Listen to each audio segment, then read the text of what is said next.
Grand risings, everyone. Coming out of your days when it comes to the Sabbath days. Today is video number 20 because today is the 20th of July, 2025. Okay. Today is the day that we have habitually been trained and conditioned to call Sunday.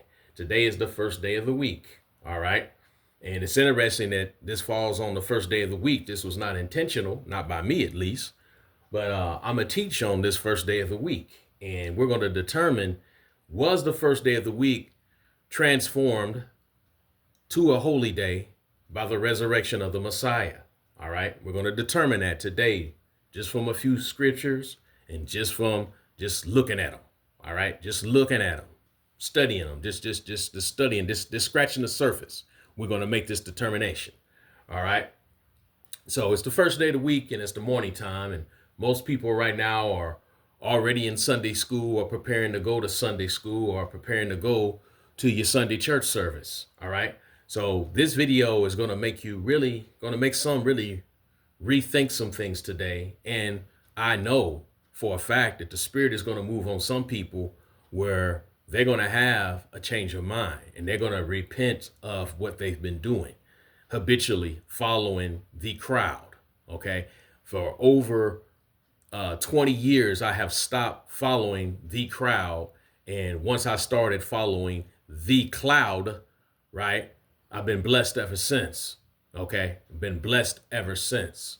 Sure, life is going to come with its trials and tribulations. You know, it's not always going to be peachy king. It's not always going to be a bowl of cherries. It's not always going to look rosy, but it's blessed instead. If I'm brought to something, I'm going to be brought through something. Okay. The Father is good like that. He loves us like that. The Spirit loves us like that. The Messiah, Yahushua HaMashiach, he loves us like that. All right. So John chapter 19, verse 31.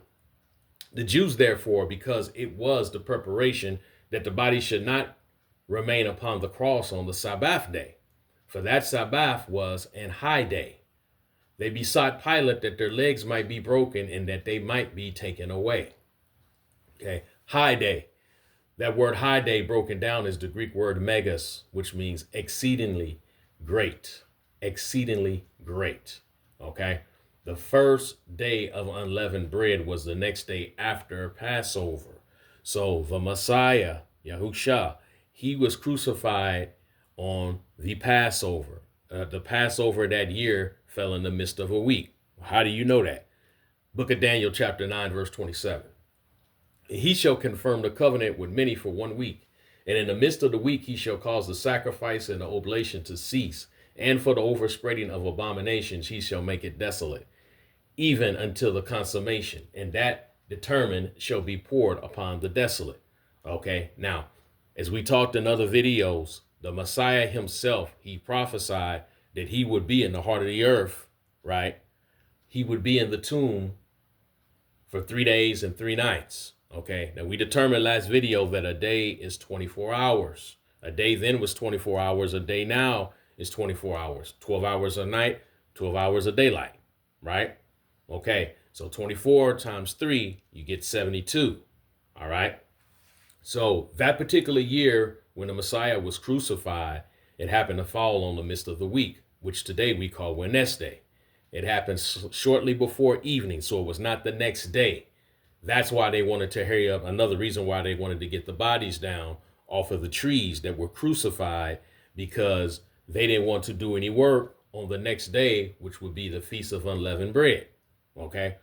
More about that in other videos. That's a whole nother topic. Okay. So the Passover falls on different days of the week per year. You know, it can be on a Tuesday 1 year, Thursday another year, what we call Friday the next year, so on and so on, right? So on that crucifixion day, the Passover happened to fall in the midst of the week. That's the day that the Messiah was crucified.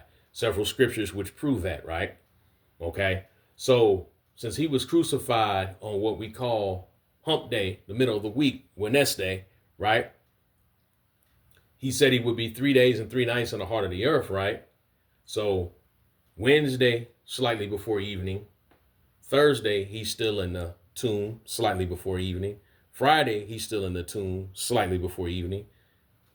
What we call Saturday, he's still in the tomb slightly before evening. Okay? Saturday, which would have been the weekly Sabbath day.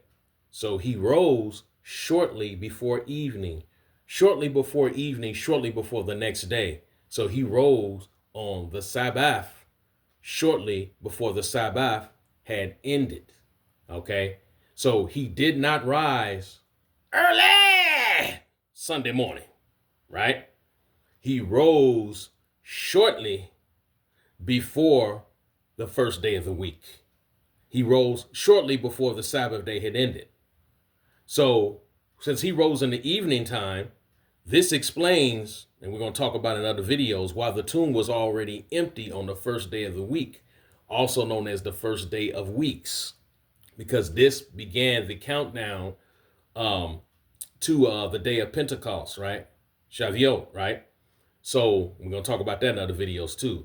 So he showed himself that he was risen the next day, which would have been the first day of the week, of the weekly, of a week cycle, right? Which also happened to be the first of fruits, because he is our first fruits. He is the first fruits. Okay. So he showed himself that he was risen on a feast day. He was crucified on a feast day. All right. So we're going to talk about this some more.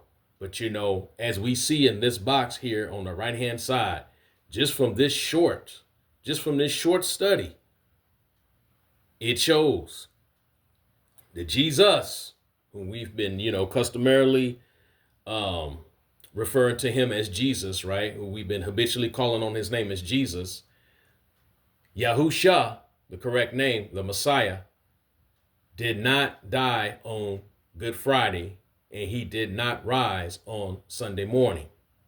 So he did not die on Good Friday, making that particular Friday something special as we celebrate today, as we observe today. And he did not rise early on a Sunday morning, which we, out of habit, out of man's traditions, right, we recognize that he made Sunday a holy day because he rose early on a Sunday morning. It's right before us. All right. Stay tuned for the next video. Y'all have a blessed day. Shalom.